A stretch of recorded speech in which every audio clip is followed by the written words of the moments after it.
नमस्कार मित्रों। 1970 का एक ऐसा दशक जहां भारत ने आपातकाल जैसी स्थिति का सामना किया।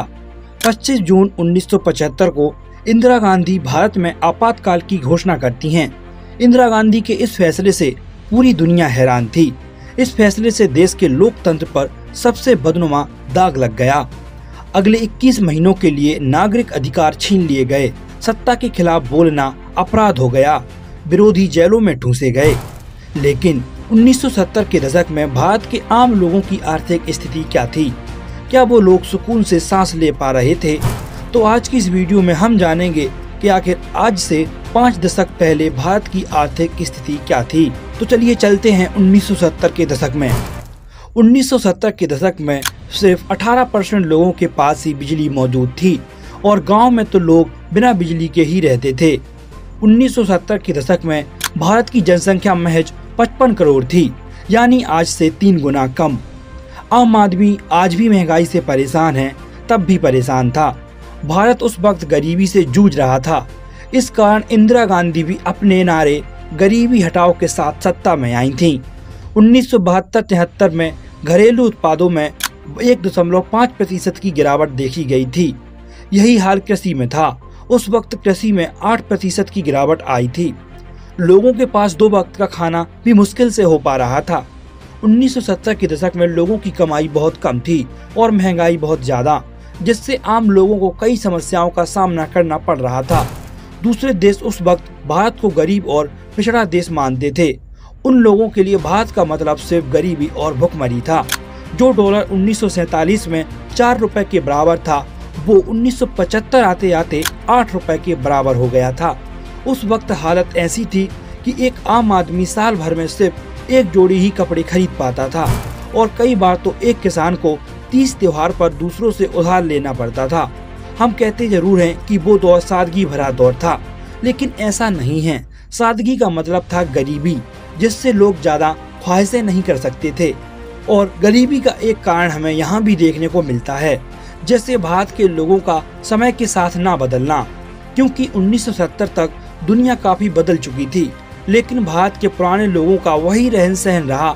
शिक्षा के प्रति अज्ञानता, घंटों बैठ के गुजार देना और सिर्फ कृषि पर ही निर्भर होना, इन सबसे देश को बहुत नुकसान पहुंच रहा था। साथ ही सबसे बड़ा कारण वो था भ्रष्टाचार, जो गांधी जी के जमाने से चला आ रहा है, जिसने सबसे ज्यादा भारत को नुकसान पहुँचाया और खासकर गरीबों को। गरीब हमेशा से इन नेताओं की राजनीति के बीच पिसता रहा है। इन नेताओं के वोट बैंक के चक्कर में गरीब ने हमेशा अपनी जेब खाली की है। इनकी राजनीति आज तक किसी को समझ में नहीं आई। हिंदू मुस्लिम दंगे और कई प्रकार की योजनाएं, लेकिन लोगों को इनसे कभी भी फायदा नहीं हुआ। आज से 50 साल पहले जो सत्ता में थे, आज उनका परिवार सत्ता में है, लेकिन हमको क्या मिला? 1970 में लोगों को पैदल या साइकिल से कई किलोमीटर तक चलना पड़ता था, क्योंकि यातायात की सेवाएं सिर्फ शहरों तक ही सीमित थीं। 1970 तक भारत के हर गांव में ज्यादातर मिट्टी के ही घर बने होते थे, क्योंकि तब लोगों के पास पक्का घर बनाने के लिए पैसे ही नहीं होते थे। यह वह समय था जब बच्चे पैदल स्कूल जा सकते थे, दोस्तों की साइकिल चला सकते थे और आप अपने घर का दरवाजा खुला छोड़ सकते थे। आज बच्चों को 1 सेकंड के लिए भी घर से बाहर छोड़ना डरावना लगता है।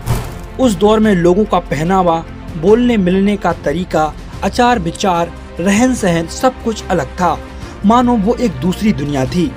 आर्थिक स्थिति जैसी भी रही हो, 70 का दशक एक आदर्शवादी समय था। तकनीक कम थी और चीजें बहुत धीमी गति से चला करती थीं, क्योंकि संचार धीमा था और दुनिया कम जुड़ी हुई थी। किसी के पास पर्सनल सेल फोन नहीं थे, न कोई इंटरनेट था। 1970 तक तो टेलीविजन भी लोगों के पास अच्छे से नहीं आए थे, इसलिए उस समय मनोरंजन के साधन सीमित थे। उस समय हर चीज की कमी ने हमें किसी एक उपलब्ध चीज का अच्छे से आनंद लेना सिखाया है। उस समय लोग हमेशा अपने फोन को घूरते नहीं थे, इसलिए लोग एक दूसरे के साथ बहुत अधिक बातचीत करते थे।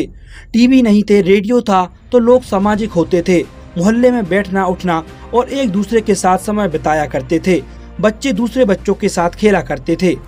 1970 की कुछ ऐसी यादें हैं जो आपके जहन में उसी दौर को फिर से ताजा कर देगी।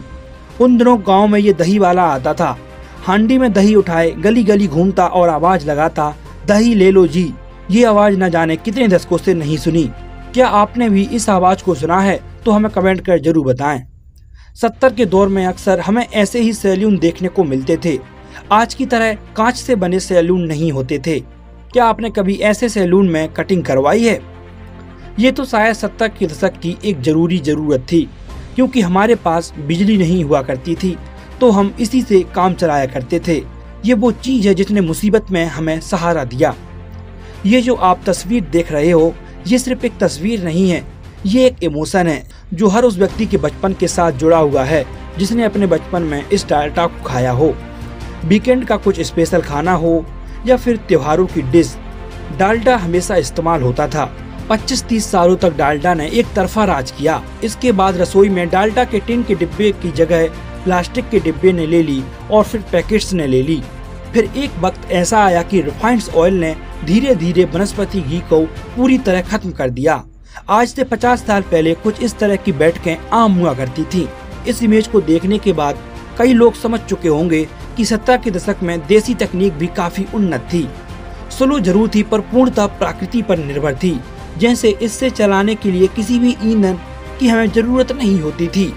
ऐसा दृश्य मैंने अपनी आंखों से कभी भी नहीं देखा। क्या आपने अपनी आंखों से इस तकनीक को देखा है? तो हमें कमेंट कर जरूर बताएं। ये आग सुलगाने वाली मशीन लोगों के बहुत काम आती थी। आप में से किसी को याद है क्या? उस समय लोग ज्यादातर काम खुद अपने हाथों से किया करते थे, क्योंकि 1970 तक एक तो ज्यादा मशीनें और सुविधाएं नहीं थी।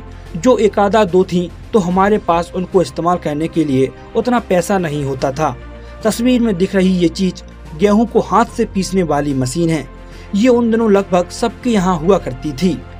अब बात करते हैं आखिर 1970 में भारत का एक आम व्यक्ति दिन भर काम करके कितने रुपए कमा पाता था।